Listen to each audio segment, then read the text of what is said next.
آزاد کشمیر میں انتخابی مارکے کے دوسرے مرحلے کی تیاریاں مکمل کر لی گئی ہیں۔ مظفرآباد ڈویژن اور کشمیری مہاجرین کی نشستوں پر پولنگ آج ہوگی۔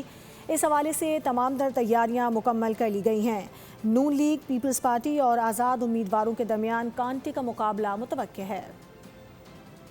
آزاد کشمیر کے الیکشن کا دوسرا مرحلہ دنگل سجنے کو تیار۔ نون لیگ، پی پی اور آزاد امیدواروں میں کانٹے کا مقابلہ متوقع۔ تمام تر تیاریاں مکمل کر لی گئی۔ پولنگ اسٹیشن پر انتخابی سامان بھی پہنچا دیا گیا۔ مہاجرین کی 12 نشستوں کو ملا کر دوسرے مرحلے میں 19 حلقوں میں پولنگ ہوگی۔ مظفرآباد میں پریس کانفرنس کرتے ہوئے senior member election commission Muhammad Ahsan اور سیکریٹری راجہ محمد شکیل نے کہا، آزاد کشمیر میں معمول کا ٹرن آؤٹ 40 سے 42% رہتا ہے۔ شہری بھرپور حق رائے دہی استعمال کریں۔ الیکشن ہی عوام کے لیے اظہار کا بہترین طریقہ ہے اور وہ اپنے نمائندے اسمبلی میں بھیج کے ان کی جو بھی رائے ہو، وہ آئین میں ترمیم چاہتے ہوں، وہ انتظامی ڈھانچے میں ترمیم چاہتے ہوں، تو اپنے نمائندوں کو اسمبلی میں بھیج کے یہ سارے کام کر سکتے ہیں۔ ترجمان الیکشن کمیشن کے مطابق مظفرآباد ڈویژن میں امن و امان کی صورتحال نارمل ہے، تاہم حساس اور انتہائی حساس پولنگ اسٹیشن پر سیکیورٹی کے سخت اقدامات کیے گئے ہیں۔ ہمارے الیکشن کمیشن کی سطح پہ سارے انتظامات مکمل ہیں۔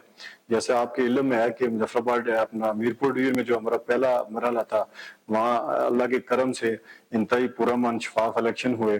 لوگوں نے بڑھ چڑھ کر اپنا رائے دہی استعمال کیا۔ مظفرآباد ڈویژن کے 7 حلقوں نیلم A25، LA26، LA27، 28 اور جہلم ویلی LA29، LA30 اور 31 میں میدان سجے گا۔ پاکستان میں مقیم مہاجرین کے 12 حلقوں جموں LA34 تا 39 اور وادی LA40 تا 45 میں بھی میدان سجے گا۔ الیکشن کمیشن کے مطابق پولنگ کا عمل 8 بجے سے شام 5 بجے تک جاری رہے گا۔ سبسکرائب کریں اور بیل دبائیں تاکہ کوئی خبر رہ نہ جائے۔